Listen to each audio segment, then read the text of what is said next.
Bonjour à mes premières ST2S. Alors, comme convenu, je vais vous envoyer ici le commentaire du texte complémentaire que j'ai choisi de faire suite à la princesse de Clèves. Il s'agit d'un extrait des Liaisons dangereuses de Coderlo de Laclos. Euh, donc ouvrage qui date de 1782. Il s'agit d'un roman épistolaire, c'est-à-dire un roman par lettres. Et on va entendre ici la voix de la marquise de Merteuil qui écrit au vicomte de Valmont. Il s'agit de la lettre 81. Alors je ne vais pas vous la lire en entier, mais je vais vous lire un texte un peu plus long que celui qu'on va faire, sachant que de toute façon je vais vous envoyer le texte que l'on va faire par, sur Pronote. Pardon. Alors donc c'est la marquise de Merteuil qui parle. Mais moi, qu'ai-je de commun avec ces femmes inconsidérées? Quand m'avez-vous vu m'écarter des règles que je me suis prescrites et manquer à mes principes? Je dis mes principes, et je le dis à dessein, car ils ne sont pas comme ceux des autres femmes donnés au hasard, reçus sans examen et suivis par habitude. Ils sont le fruit de mes profondes réflexions. Je les ai créés, et je puis dire que je suis mon ouvrage. Entrée dans le monde, dans le temps où fille encore j'étais vouée par état au silence et à l'inaction, j'ai su en profiter pour observer et réfléchir. Tandis qu'on me croyait étourdie ou distraite, écoutant peu à la vérité les discours qu'on s'empressait à me tenir, je recueillais avec soin ceux qu'on cherchait à me cacher. Cette utile curiosité, en servant à m'instruire, m'apprit encore à dissimuler. Forcée souvent de cacher les objets de mon attention aux yeux de ceux qui m'entouraient, j'essayais de guider les miens à mon gré. J'obtins dès lors de prendre à volonté ce regard distrait que vous avez loué si souvent. Encouragée par ce premier succès, je tâchais de régler d'eux-mêmes les divers mouvements de ma figure. Ressentais-je quelque chagrin? Je m'étudiais à prendre l'air de la sérénité, même celui de la joie. J'ai porté le zèle jusqu'à me causer des douleurs volontaires pour chercher pendant ce temps l'expression du plaisir. Je me suis travaillée avec le même soin et plus de peine pour réprimer les symptômes d'une joie inattendue. C'est ainsi que j'ai su prendre sur ma physionomie cette puissance dont je vous ai vu quelquefois si étonné. J'étais bien jeune encore, et presque sans intérêt. Mais je n'avais à moi que ma pensée, et je m'indignais qu'on pût me la ravir ou me la surprendre contre ma volonté. Munie de ces premières armes, j'en essayai l'usage. Non contente de ne plus me laisser pénétrer, c'est-à-dire pas pénétrer au sens pénétration sexuelle, mais au sens de pénétration d'esprit, on entre dans les pensées de quelqu'un, je m'amusais à me montrer sous des formes différentes. Sûre de mes gestes, j'observais mes discours, je réglais les uns et les autres, suivant les circonstances, ou même seulement suivant mes fantaisies. Dès ce moment, ma façon de penser fut pour moi seule, et je ne montrai plus que celle qu'il m'était utile de laisser voir. Ce travail sur moi-même avait fixé mon attention sur l'expression des figures et le caractère des physionomies, et j'y gagnais ce coup d'œil pénétrant auquel l'expérience m'a pourtant appris à ne pas me fier entièrement, mais qui en tout m'a rarement trompée. Je n'avais pas 15 ans, je possédais déjà les talents auxquels la plus grande partie de nos politiques doivent leur réputation, et je ne me trouvais encore qu'aux premiers éléments de la science que je voulais acquérir. Vous jugez bien que, comme toutes les jeunes filles, je cherchais à deviner l'amour et ses plaisirs. Mais n'ayant jamais été au couvent, n'ayant point de bonne amie et surveillée par une mère vigilante, je n'avais que des idées vagues et que je ne pouvais fixer. La nature même, dont assurément je n'ai eu qu'à me louer depuis, ne me donnait encore aucun indice. On nous dit qu'elle travaillait en silence à perfectionner son ouvrage. Ma tête seule fermentait. Je ne désirais pas de jouir, je voulais savoir. Le désir de m'instruire m'en suggéra les moyens. Je sentis que le seul homme avec qui je pouvais parler sur cet objet sans me compromettre était mon confesseur. Aussitôt je pris mon parti. Je surmontai ma petite honte, et, me vantant d'une faute que je n'avais pas commise, je m'accusai d'avoir fait tout ce que font les femmes. Ce fut mon expression. Mais en parlant ainsi, je ne savais en vérité quelle idée j'exprimais. Mon espoir ne fut ni tout à fait trompé, ni entièrement rempli. La crainte de me trahir m'empêchait de m'éclairer, mais le bon père me fit le mal si grand, et que j'en conclus que le plaisir devait être extrême, et au désir de le connaître succéda celui de le goûter. Je ne sais où ce désir m'aurait conduite, et alors dénuée d'expérience, peut-être une seule occasion m'eût perdue.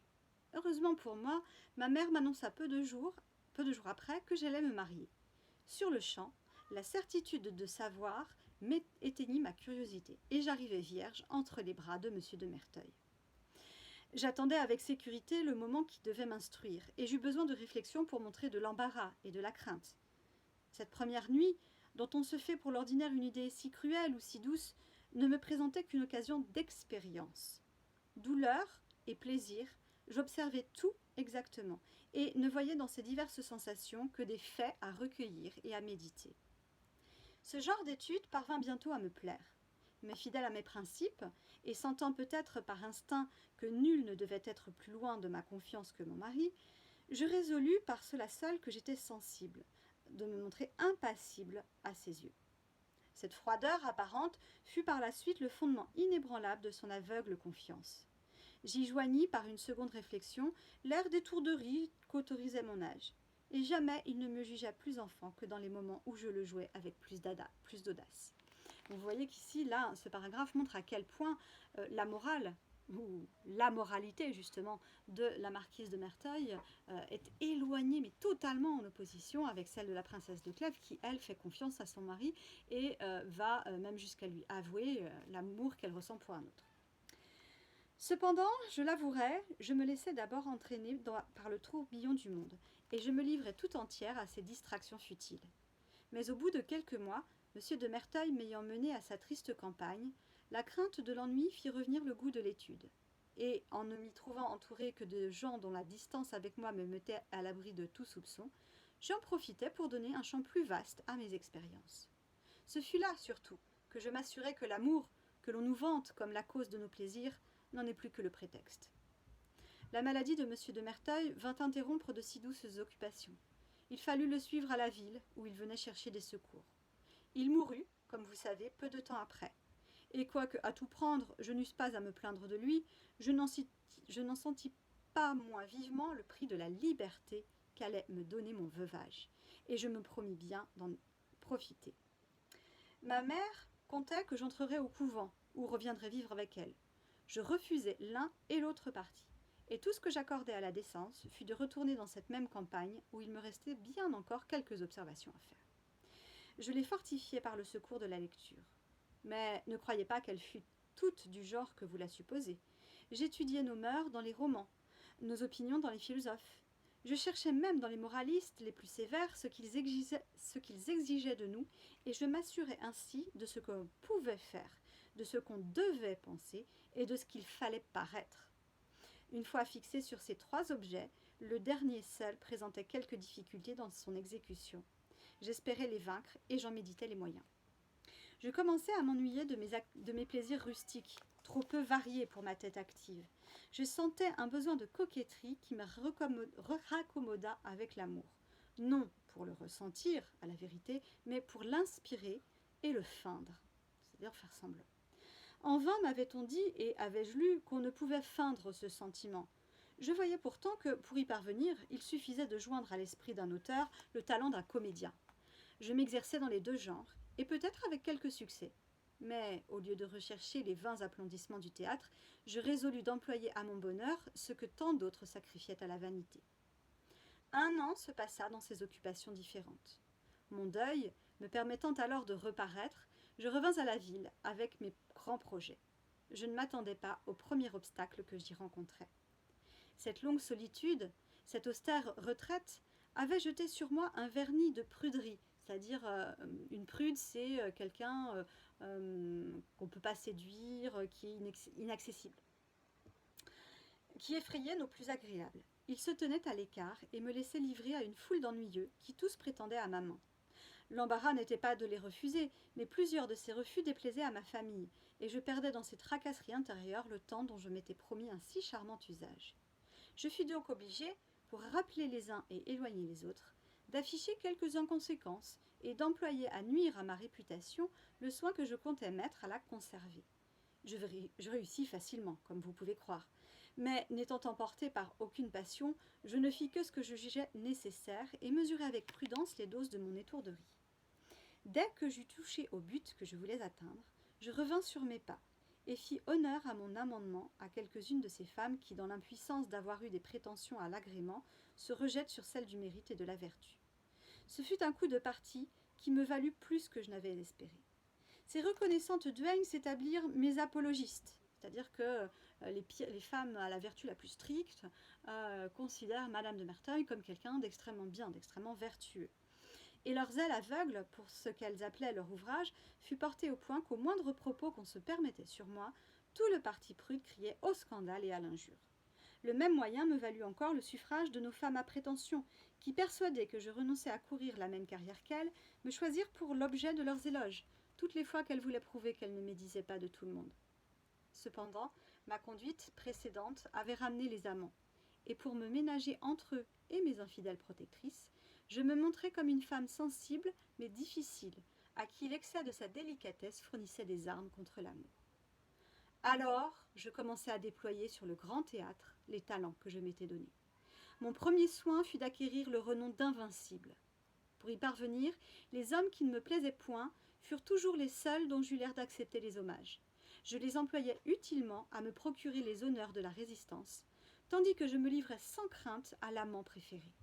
Mais celui-là, ma feinte timidité ne lui a jamais permis de me suivre dans le monde, et les regards du cercle ont été ainsi toujours fixés sur l'amant malheureux. Alors, je m'arrête là parce que cette lettre est assez longue, mais elle est du même acabit, c'est-à-dire qu'on voit à quel point la marquise de Merteuil a acquis une maîtrise d'elle-même qui lui permet d'avoir une multitude d'amants qui lui plaisent, tout en donnant l'apparence d'être une femme extrêmement vertueuse. Alors, tout d'abord, donc, on imagine qu'on est un petit peu à l'oral. Je vais faire une petite intro un petit peu plus longue pour que vous ayez quand même des éléments. Alors, sur l'auteur et sur l'œuvre. Alors, Laclos, il est issu de la récente noblesse. Et il se morfond d'abord dans une carrière militaire qui ne le satisfait pas. Il est l'auteur de plusieurs livres, dont un traité inachevé sur l'éducation des femmes. Donc vous voyez que c'est quelque chose qui l'intéresse. Mais il est surtout resté connu dans l'histoire littéraire comme l'auteur de ce roman épistolaire sulfureux que sont Les Liaisons dangereuses, publié en 1782. Alors, ce roman épistolaire, il est constitué de 175 lettres et il met en scène deux personnages, la marquise de Merteuil et le vicomte de Valmont, qui se livrent à un libertinage de mœurs. Alors, le libertinage de mœurs, M-O-E-U-R-S, mais on ne dit pas le S à la fin, hein, c'est ce fait que on se montre libre dans ses relations, et en particulier dans ses relations sexuelles. On montre une liberté qui n'est pas du tout adaptée à la société extrêmement contraignante de l'Ancien Régime. Donc la confiance qui règne entre le vicomte de Valmont et la marquise de Merteuil, qui ont été amants, permet l'échange de leurs secrets de tromperie et de manipulation. Le texte que nous allons étudier, alors pardon, excusez-moi, pour compléter, donc on a cette correspondance. Leur projet commun à la marquise de Merteuil et au vicomte de Valmont est de déshonorer une jeune fille innocente de 15 ans, Cécile de Volanges, qui sort tout juste du couvent, que Valmont doit séduire, et lui-même doit conduire à la mort une femme mariée qui incarne la vertu même, la fidélité absolue à son mari, la présidente de Tourvel. À la fin d'ailleurs, savoir qu'il se fera tuer en duel, tandis que sa complice s'enfuit, trahie, ruinée, défigurée par la petite vérole. Donc une maladie qui défigure le visage. Dans l'extrait qui nous occupe, la marquise répond au vicomte qui cherchait à la mettre en garde contre Prévent, un homme que la marquise cherche à séduire. La marquise le prend mal, elle s'offusque un peu du peu de confiance qu'il manifeste dans ses talents et elle va dresser son autoportrait, celle d'une femme puissante, à l'opposé des autres femmes. Elle s'inscrit ainsi en rupture avec l'ordre social de son temps et se construit une morale toute personnelle, tout en prenant soin de conserver les apparences et de passer pour vertueuse aux yeux de la société. Elle apparaît donc comme un contre-modèle dans le cadre du parcours individu, morale et société et s'oppose en de nombreux points au personnage de la princesse de Clèves. Alors, donc, je ne vais pas refaire la lecture, sachant que le texte que je vais vous envoyer commence à « Mets-moi, qu'ai-je de commun avec ces femmes inconsidérées ?» et se termine à « Et je ne montrerai plus que celle qu'il m'était utile de laisser voir ». Donc là, le texte, je vous l'enverrai. N'oubliez pas d'en faire la lecture. Alors, ce texte comporte 3 mouvements. Le premier mouvement, de la ligne 1 à 5, montre l'opposition de Madame de Merteuil aux autres femmes. Ensuite, de la ligne 6 à 20, Madame de Merteuil explique comment elle en est arrivée à se protéger et à dissimuler sa pensée. Et ensuite, dans les lignes 21 à 28, elle montre comment elle a acquis la maîtrise d'elle-même. Notre projet de lecture sera de voir en quoi cet extrait dresse le portrait d'une libertine puissante faisant figure de contre-modèle. Alors, donc dans ce premier mouvement, on va voir donc que la marquise de Merteuil s'oppose aux autres femmes. L'extrait débute en effet par 2 phrases interrogatives qui remettent en question les remarques du vicomte de Valmont quant à l'attitude de la marquise de Merteuil. Mais moi, qu'ai-je de commun avec ces femmes inconsidérées? On a un connecteur logique, le mais, qui est un connecteur logique d'opposition, le pronom personnel je, qui marque d'emblée l'opposition entre Madame de Merteuil et les autres femmes, caractérisées, donc ces femmes inconsidérées, par un déterminant démonstratif et un adjectif à préfixe négatif, inconsidéré, ces femmes qui ne pensent à rien. Quand m'avez-vous vu m'écarter des règles que je me suis prescrites et manquer à mes principes? La présence de Madame de Merteuil se lit là encore dans le pronom de première personne du singulier, je, le M apostrophe, se lit aussi dans le déterminant possessif mes principes. On voit qu'elle s'adresse au vicomte de Valmont avec le pronom personnel vous. On voit qu'on est dans une sorte de conversation aussi avec ces questions. Et elle remet donc en question l'affirmation de Valmont dans une lettre précédente, remise en question avec les verbes écarter et manquer, 2 termes dépréciatifs que Madame de Merteuil va contredire dans sa justification. Elle ne s'est jamais écartée de ses principes. Elle n'a jamais manqué à ses principes. Madame de Merteuil, on le voit, vit selon ses propres lois, ses propres règles, ses propres principes. Elle est maîtresse de sa vie.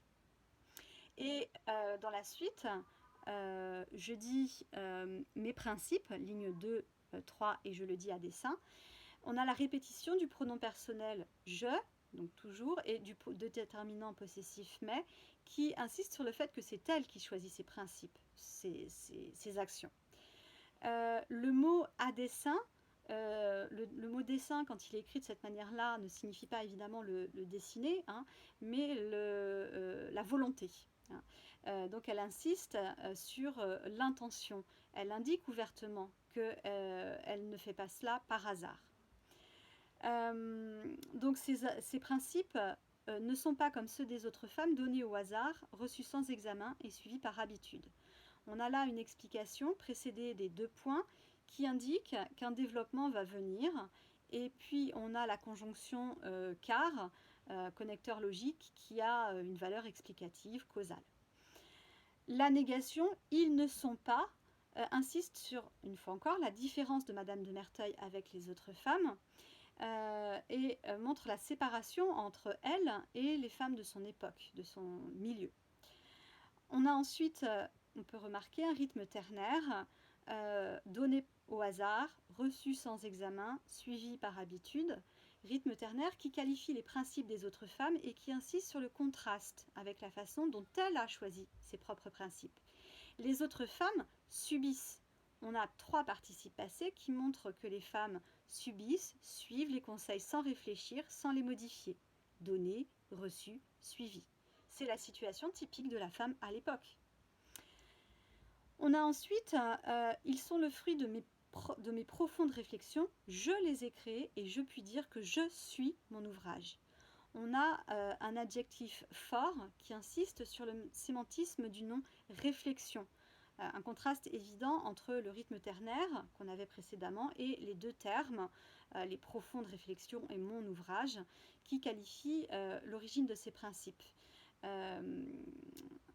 On a une idée de travail également avec le champ lexical donc du travail, avec fruit, créer, ouvrage, et la présence encore une fois répétée des pronoms personnels de première personne qui montre les efforts qu'elle a fait sur elle-même pour se faire sa propre éducation, pour arriver à l'indépendance. Et elle se montre finalement assez orgueilleuse de cette éducation qu'elle s'est donnée à elle-même. Donc ce premier mouvement met donc l'accent sur le contraste, l'opposition entre la marquise de Merteuil et les autres femmes. Elle insiste sur son action dans le choix de ses principes, de son éducation, pour développer ensuite les moyens qu'elle a utilisés pour se forger ses propres règles. Alors justement, ce deuxième mouvement va développer les moyens mis en œuvre par la marquise de Merteuil pour faire son éducation et son enseignement personnel. Donc le deuxième paragraphe commence par « Entrer dans le monde dans le temps où fille encore j'étais vouée par état au silence et à l'inaction ». On a un connecteur temporel qui montre un retour en arrière, c'est-à-dire une analepse. Et cette analepse va expliquer le premier mouvement. Pourquoi elle se conduit aujourd'hui différemment des autres femmes. Le complément circonstanciel de temps, entrer dans le monde dans le temps où fille encore j'étais vouée, etc., indique l'époque et elle est suivie par le rôle des jeunes femmes. Ce rôle des jeunes femmes est d'être vouée par état au silence et à l'inaction. Être vouée au silence et à l'inaction, ça montre que ces femmes sont passives, puisqu'on a un verbe au passif. Elle était vouée. Cette passivité est confirmée par les deux noms à connotation négative, ici le silence et l'inaction, avec, on le remarquera aussi, le préfixe privatif dans inaction. Finalement, la femme n'est qu'un objet placé dans la société. Dans la suite de la phrase, j'ai su en profiter pour observer et réfléchir. On a le sémantisme, enfin les verbes savoir, observer, réfléchir montrent que on a des actions intellectuelles. Et ces actions intellectuelles se situent bien finalement dans la philosophie de l'époque des Lumières, qui prône la connaissance, l'observation, la réflexion. La phrase suivante, tandis qu'on me croyait étourdie ou discrète, écoutant peu à la vérité les discours qu'on m'empressait de me tenir, je recueillais avec soin ceux qu'on cherchait à me cacher. On a donc dans cette phrase au début une proposition subordonnée circonstancielle de temps qui montre à la fois la simultanéité et l'opposition. Tandis que, écoutant peu et je recueillais avec soin. Il y a également une double opposition. Double opposition d'abord entre l'apparence que l'on voit dans les deux adjectifs à connotation dépréciative, étourdie et distraite, et la réalité, je recueillais avec soin, verbe d'action, avec un sémantisme associé au non-soin qui montre l'importance qu'elle y consacre. Ensuite, deuxième opposition entre les discours prononcés ouvertement et les discours cachés. On a un parallélisme de construction ici entre les discours qu'on m'empressait de me tenir et les discours qu'on cherchait à me cacher. Donc parallélisme de construction qui insiste sur l'opposition. Le contraste entre deux verbes à l'infinitif, tenir, cacher, et l'opposition donc entre l'apparence et la réalité qui est également présente ici avec la notion de dissimulation qui caractérise la cour, et ça on l'avait déjà vu dans La Princesse de Clèves. La phrase suivante et le paragraphe suivant commencent par « cette utile curiosité », etc.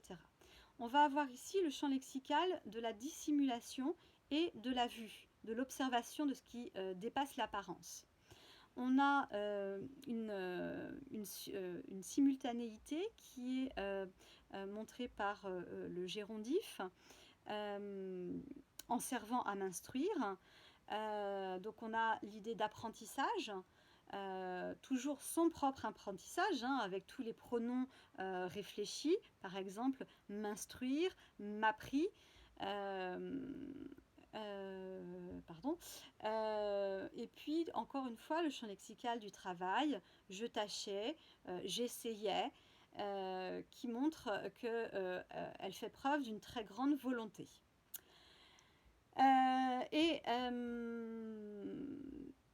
Elle rencontre là ses premiers succès, puisqu'elle obtient ce qu'elle appelle ce regard distrait le vicomte de Valmont dont le vicomte de Valmont a fait si souvent la louange. Ce succès, donc, qui est un terme amélioratif, va montrer donc que cet apprentissage a eu un effet positif. Et donc, on a appel au jugement du destinataire, hein, lorsqu'elle dit ce regard distrait que depuis vous avez loué si souvent, on voit bien qu'on est toujours dans une espèce de conversation, hein. Le vicomte de Valmont est présent et il apparaît dans sa figure d'amant puisqu'il a été l'amant de Madame de Merteuil. Donc le succès est avéré. Et grâce à ses efforts, elle parvient donc à maîtriser l'art de la dissimulation. C'est ce qu'on a par la suite également, lorsque elle montre la distinction qu'elle observe, enfin, qu'elle va montrer entre ce qu'elle prétend éprouver et ce qu'elle éprouve réellement. On a toute une série d'oppositions entre, par exemple, le chagrin et la joie, les douleurs et les plaisirs, et à nouveau un petit peu plus loin, la peine et la joie. Et c'est tout un travail qu'elle effectue sur elle-même, qu'on note aussi avec « je m'étudiais, j'ai porté le zèle, je me suis travaillée », alors en imaginant bien que travailler est un mot qui vient du latin tripalium signifiant la torture. Donc c'est véritablement quelque chose de très difficile qu'elle a entrepris de faire, d'accord ? Et elle réprime les symptômes d'une joie inattendue, les symptômes apparaissant, donc ça montre le champ lexical de la maladie, donc la joie, le plaisir serait une maladie dont il faut se méfier, et la marquise de Merteuil a justement appris à se méfier et à ne jamais montrer ce qu'elle ressentait. Donc ce dernier mouvement ce deuxième mouvement s'attache à montrer comment Madame de Merteuil a réussi à se protéger et à dissimuler sa pensée grâce à un véritable effort sur elle-même. Enfin, le troisième mouvement montre comment Madame de Merteuil va utiliser les principes acquis pour souligner qu'elle a acquis cette maîtrise d'elle-même. Donc ce troisième mouvement s'ouvre avec « J'étais bien jeune encore », qui insiste à nouveau sur la jeunesse, puisqu'elle avait à peine 15 ans. Hein. Et elle était presque sans intérêt, une négation qui montre qu'elle n'a pas d'atout. C'est une référence au rôle de la femme soumise au silence et à l'inaction. Toutefois, la proposition suivante commence par « mais je n'avais à moi que ma pensée ».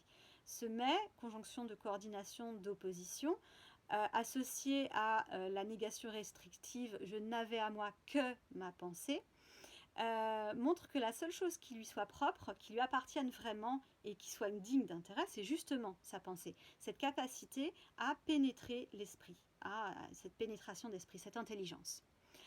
On a ensuite deux verbes similaires, ravir et surprendre, ainsi que le pronom personnel sujet on, qui englobe tout le monde.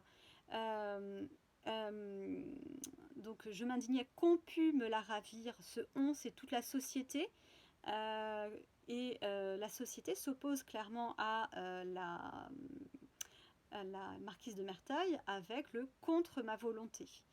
Et cette marquise de Merteuil utilise un verbe fort pour montrer le fait qu'elle repousse complètement, qu'elle méprise le rôle que la société veut imposer à la femme, avec le verbe indigné. Et le mot volonté montre qu'elle va protéger sa pensée contre l'extérieur. Cette maîtrise de soi se voit également dans la métaphore du combat, de la guerre, qu'on a dans la phrase suivante. Munie de ses premières armes, j'en essayais l'usage. Les armes sont à la fois un synonyme de protection, ça lui permet de ne plus se laisser pénétrer, c'est-à-dire de ne plus se laisser surprendre, de ne plus laisser surprendre ses pensées. Et c'est aussi ces armes, une action, hein, puisqu'elles lui permettent de s'amuser, à se montrer un peu différente chaque jour. Elle joue en fait, hein. On a le nom fantaisie et puis les verbes d'action. Je réglais les uns sur les autres, suivant les circonstances ou même seulement suivant mes fantaisies. On voit donc le pluriel dans les uns et les autres, la conjonction de coordination ou qui marque l'alternative. Finalement, on voit que la marquise de Merteuil s'amuse, que dans toutes les situations, elle a la maîtrise, elle se contrôle elle-même. Enfin, dans la suite de la phrase, dès ce moment, ma façon de penser fut pour moi seule et je ne montrais plus que celle qu'il m'était utile de laisser voir. Donc dans les lignes 27-28. Le complément circonstanciel de temps dès ce moment montre le résultat de toute cette éducation. On a ce résultat, c'est une pensée qui lui est strictement privée. Le déterminant possessif de première personne du singulier, ma façon de penser, et le pronom personnel de première personne pour moi, et puis l'adjectif associé à l'adjectif seul, insiste sur le fait qu'elle garde pour elle-même ses pensées et qu'elle contrôle ce qu'elle montre. On a une négation restrictive, je ne montrais plus que celle qu'il m'était utile de laisser voir. Négation restrictive qui montre qu'elle elle effectue un choix. Elle choisit de montrer ce qu'elle veut. Et on a l'idée d'utilité avec l'adjectif utile et l'idée de manipulation avec cette utilité de laisser voir. Hein, c'est de l'hypocrisie. Donc après avoir montré l'importance de la pensée, la marquise explique la maîtrise d'elle-même qu'elle a su acquérir pour protéger sa pensée, pour la dissimuler aux autres, voire les tromper en ne laissant paraître que ce qui peut lui servir. En conclusion, on peut dire que dans l'extrait de cette lettre, on voit l'importance de l'opposition entre la marquise de Merteuil et les autres femmes. Cette opposition est en partie expliquée par le fait que la marquise ait su dépasser la place qu'elle devait occuper en tant que femme à l'époque, en choisissant de s'éduquer elle-même. Le résultat de ces efforts, c'est une maîtrise de ses sentiments et de ses pensées, un contrôle sur ce qu'elle laisse voir, menant à une certaine forme de manipulation. Le sentiment d'orgueil qui transparaît à travers le texte annonce finalement la fin tragique qui punira la marquise de cette supériorité trop arrogante et de la tromperie qui la caractérise. Mais la réflexion suscitée par le roman sur la place de la femme dans la société est intéressante. Elle se retrouve de manière différente dans La Dame aux camélias d'Alexandre Dumas, fils. Alors je dis fils parce que c'est le fils de l'Alexandre Dumas qui a écrit Les Trois Mousquetaires. La Dame aux camélias, écrit en 1848, montre un personnage féminin, un personnage principal féminin qui, elle aussi, se livre à un libertinage de mœurs, mais son évolution est différente de celle de la marquise de Merteuil parce que la Dame aux camélias va, elle, connaître finalement l'amour véritable. Et la fin des deux personnages, même si elle est tragique, est très différente. Le thème de la dissimulation, on l'a dit, est également présent dans le roman de Madame de Lafayette, La Princesse de Clèves, qui est écrit un siècle plus tôt. L'opposition entre la réalité et l'apparence est commune à ces deux œuvres, mais la manipulation des autres est beaucoup moins machiavélique chez Madame de Clèves. On peut cependant observer une réflexion commune soulevée par les deux romans sur la place de la femme dans la société. Voilà, donc je vous invite à prendre en note ou à écouter, réécouter et prendre en note cette analyse linéaire qui est un peu plus longue que ce qu'elle devrait être le jour de l'oral, mais en même temps j'ai fait une introduction clairement plus longue et puis surtout j'ai pris beaucoup de temps au début pour vous lire plus que le texte que je vais vous envoyer. Voilà, donc je vous souhaite bon courage. On a terminé ainsi avec le troisième objet d'étude donc sur le roman et on attaquera à la rentrée, c'est-à-dire à partir du 10 mai, mais on va pas se voir beaucoup en fait, hein, puisqu'on se voit le lundi et pour partie le mardi pour une partie de la classe. Donc ça va aller, ça va être très vite. En fait, on va commencer véritablement que la semaine du 20 mai, pardon. Oh, du 13 mai, excusez-moi, mais là encore, on a un pont qui va faire qu'on ne va pas se voir beaucoup. Il va falloir aller vite, ce qui fait que pour le quatrième objet d'étude, le théâtre, je ne ferai que deux textes extraits de l'île... Enfin, je ferai deux textes, un extrait de l'île des esclaves et un texte complémentaire. Voilà, pour pouvoir aller vite et qu'on ait fini notre programme. Voilà, je vous souhaite un bon week-end et beaucoup de courage pour la semaine prochaine, pour vos oraux et pour vos écrits. Au revoir les filles, au revoir Nolan.